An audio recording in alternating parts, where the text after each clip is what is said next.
Le PSG est en crise, les amis, c'est ce qu'on va voir dans cette vidéo. On va analyser pourquoi le PSG est en crise et du coup, on va faire une analyse rapide pour comprendre ce qui s'est passé, pourquoi le PSG est en crise et comment essayer d'améliorer cette crise. Donc, on peut voir les deux derniers résultats du PSG, donc deux défaites, la défaite à Marseille en Coupe de France et hier, donc la défaite à Monaco en Ligue 1. Donc, pourquoi le PSG donc subit cette crise alors que ça devait être une montée en puissance de la préparation physique, de la préparation mentale, de la préparation psychologique, etc. Le PSG, donc, au lieu de faire une montée en puissance pour préparer ce match important face au Bayern de Munich en Ligue des Champions, donc le PSG, au lieu de monter en puissance, a été à l'inverse, a dégraissé en puissance. Donc, quelles sont les causes et pourquoi il s'est passé ça? Donc, en premièrement, donc on va voir que du coup, c'est les blessures à répétition, notamment de Mbappé et de Messi. Pourquoi Mbappé-Messi? Parce que ce sont deux titulaires indiscutables dans le 11 de départ du PSG. Et forcément, quand vous perdez donc deux grands buteurs comme ça, forcément, ça va donner plus de travail défensif à l'équipe. Et du coup, donc, c'est une première fissure, ces blessures à répétition de la part des joueurs titulaires donc, du 11 de départ du PSG. Donc, la direction est pointée du doigt. La direction, donc, pointée du doigt, notamment avec Luis Campos, qui est pointé du doigt. Donc, regardez bien le message donc, des supporters parisiens. Le PSG a dépensé 150 millions d'euros comme ça pour eux. Donc, un message très froid qui montre les recrues de Luis Campos et qui montre que grosso modo, c'est 6 flops pour donc les supporters du PSG. Les 6 recrues de l'ère Luis Campos sont donc 6 flops. Et du coup, donc c'est la première chose qui est pointée du doigt, qui est remis en question. Donc forcément, il y a des tensions, notamment encore plus après la défaite à Monaco. Et on voit donc 3 hommes qui sont impliqués. Donc le directeur sportif, donc Luis Campos, Marquinhos, on va y revenir plus tard pour Marquinhos, et Neymar, on va analyser ça juste après. Donc les joueurs sont pointés du doigt, la direction est pointée du doigt, plus rien ne va. Pourquoi? On va voir ça de suite. Alors hier, alors qu'en plein match, on voit Vitinha ici présent avec le ballon. On voit Neymar qui lève les bras, qui est tout seul, qui demande le ballon et il ne va pas être servi. Donc un gros clash sur le terrain est arrivé du coup, un gros clash qui pète sur le terrain. Donc Neymar frustré s'en prend à Vitinha en plein direct.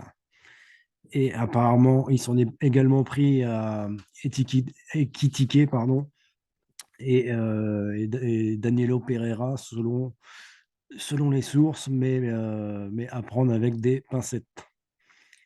Donc voilà la frustration de Neymar. Et oui, la pression, beaucoup trop de pression. Il est le seul attaquant à qui tout le monde, il doit rendre des comptes à tout le monde. Il n'y a plus Mbappé, il n'y a plus Messi à ses côtés. Et du coup, les clashs pleuvent. Donc le journal L'équipe qui relaye donc un groupe sous tension après la défaite à Monaco. C'est la réalité. Christophe Galtier, l'entraîneur du PSG, tête basse. Luis Campos, visage très froid, visage masqué. La crise est lancée. Les insultes pleuvent des médias. Du coup, les insultes pour la direction du PSG, pour les joueurs du PSG, pour l'entraîneur du PSG, et cetera, le jeu, les galères, et cetera. Donc voilà, on est habitué, donc les médias, donc Luis Campos qui en prend pour son Graal, donc Galtier qui en prend pour son Graal, mais Marquinhos également qui en prend pour son Graal. Donc pourquoi Marquinhos a été pointé du doigt, notamment sur ce match-là face à Monaco. Alors du coup, un relâchement de sa part. A priori, Marquinhos n'est plus le joueur qu'il a été, le guerrier qu'il a été, le joueur décisif à s'arracher sur tous les ballons. Et un clash a eu lieu donc en fin de match avec Luis Campos qui lui aurait dit après match à lui et également à Neymar que c'était pas des guerriers, qu'il fallait qu'ils courent un peu plus. Un clash qui a été très mal pris puisqu'il y a eu du répondant. Après, on n'est pas dans le vestiaire, on ne sait pas ce qui s'est passé réellement, mais il y aurait vraiment eu ce clash après match en interne avec Luis Campos et Marquinhos et également du coup avec Neymar. Donc voilà ce qui est reproché à Marquinhos. Donc premier scandale donc qui se serait installé dans son confort et puis qui ne se remettrait pas en question pour essayer de revenir le Marquinhos qu'il a été. Premier scandale. Et le deuxième scandale, donc du coup, Marquinhos en fin de match qui aurait refusé, qui aurait appelé Donnarumma et qui aurait refusé, qui lui aurait dit à Donnarumma de ne pas aller saluer les supporters et de rentrer au vestiaire sans broncher, sans dire un mot, sans dire un geste. Et ça a été très, très mal pris par les supporters du PSG, puisque, en effet, après la défaite à Marseille, plus la défaite à Monaco, les supporters attendaient au moins d'être remerciés, d'être salués par les joueurs. Et une nouvelle fois, après une défaite, les joueurs sont rentrés sans aller remercier donc les supporters une nouvelle fois.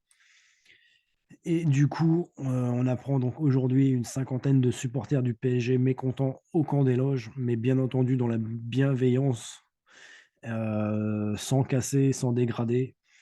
Ils appellent justement à ne pas insulter, à ne pas manquer de respect, donc, etc. Et du coup, bien entendu, sans violence. Ils appellent donc juste à faire passer un message pour que les joueurs se réveillent, pour que la direction se réveille et pour remotiver les troupes, puisque mardi, il y a Paris-Bayern en Ligue des Champions. Et c'est un match très, très important de la saison pour Paris.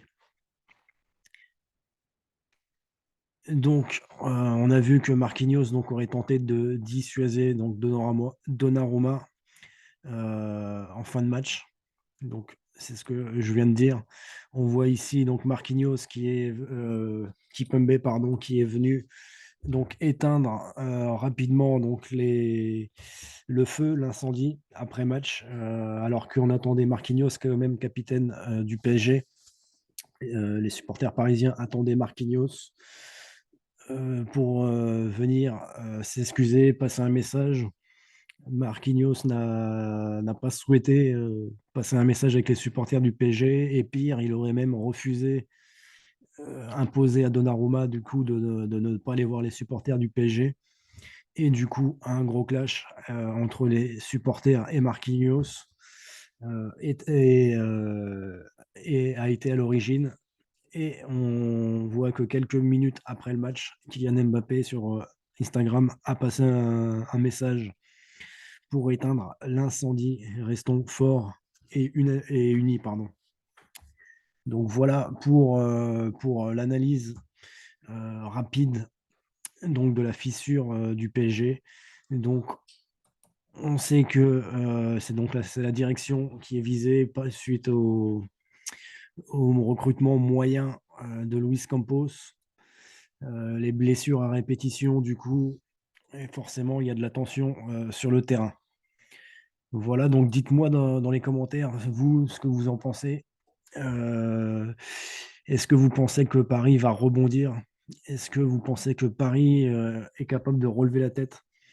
On sait qu'à Paris, il y a toujours des tensions après des échecs comme ceux-là.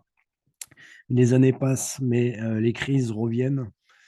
Et est-ce que vous pensez que c'est du coup, dû à la direction ou pas? Dites-moi ça dans les commentaires. Et bien entendu, à ce mardi pour ce grand match pour le PSG. Pour moi, ils peuvent renverser, la tendance dès mardi, puisque là, ils arrivent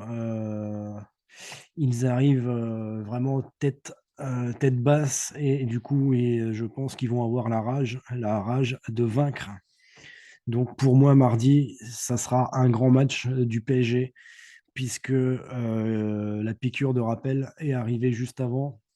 Et du coup, pour moi, Paris va être capable de rebondir donc dès mardi contre le Bayern de Munich. Mais il ne faut pas oublier, toutes ces fissures à répétition. Donc je répète, les blessures, le mauvais recrutement, du directeur sportif, et tout ça va être à travailler pour les années à venir. Et puis la communication, sur le terrain des joueurs. Voilà, donc dites-moi si mon analyse est bonne, qu'est-ce que vous en pensez? Dites-moi ça dans les commentaires. Je vous remercie d'avoir regardé donc jusqu'à la fin.